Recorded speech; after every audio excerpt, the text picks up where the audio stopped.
Donc on va continuer, on va voir en détail cette partie mapping objet-relationnel. Donc si on regarde un petit peu, ce qu'on va regarder dans ce cours, c'est comment est-ce qu'on va être capable d'exprimer cette correspondance. Donc plutôt que de coder la traduction d'un modèle à l'autre, on souhaite exprimer à haut niveau une correspondance.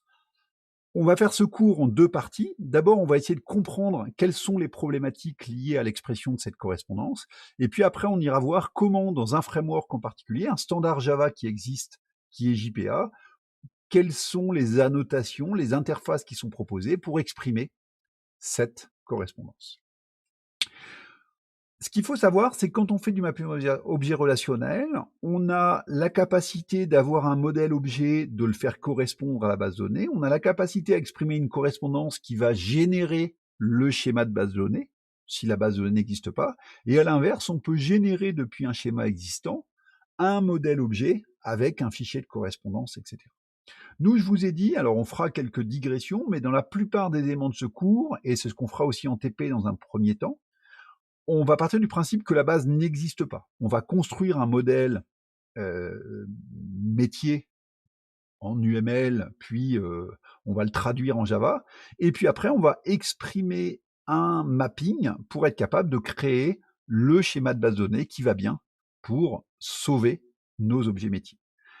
On va le faire comme ça, pour autant, il est tout à fait possible, vous verrez que les langages de mapping sont suffisamment riches pour aller se mapper à des bases de données qui préexistent et qui sont parfois un peu éloignées de notre modèle objet que l'on manipule. Donc si je fais un rappel très classique de ce qu'on va faire quand on fait de la modélisation objet, on fait vraiment une modélisation avec une notion de classe, on va identifier les différents concepts importants de nos domaines. Ici, un département, un employé. On va exprimer les relations entre ces concepts. Ces relations peuvent être réflexives. On a des notions en UML d'agrégation, de composition. On a des associations qui peuvent être unidirectionnelles, bidirectionnelles. On a des notions de classe-association. On a de l'héritage.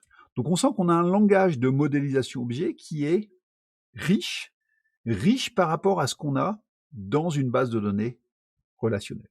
Donc, on a bien 2 modèles qui sont distincts et on va souhaiter faire cette correspondance entre les 2 modèles. Donc, quels sont les problèmes à se poser comme question?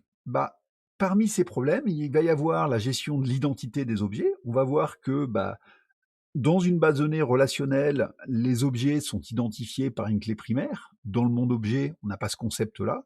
Il va falloir traduire ces associations. Qu'est-ce que ça veut dire? Il va falloir traduire l'héritage. Qu'est-ce que ça veut dire? Il va falloir naviguer, réfléchir à comment est-ce qu'on gère la navigation entre objets. On va y revenir, etc. Parce qu'entre autres, c'est là où se passe pas mal de questions pour garder des bonnes performances au sein de notre application.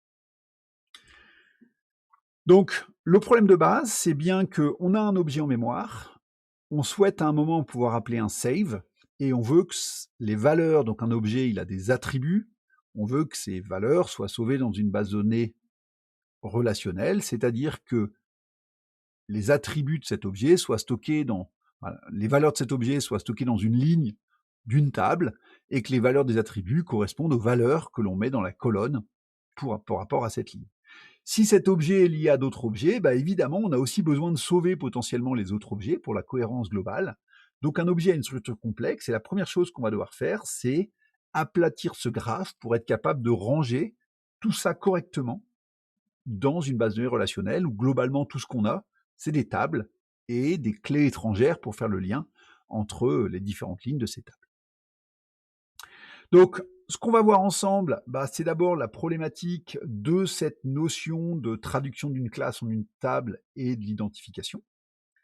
Puis on va regarder un problème plus important qui est la traduction des associations, travailler sur cette notion d'objet dépendant, traduction de l'héritage et la navigation entre les objets.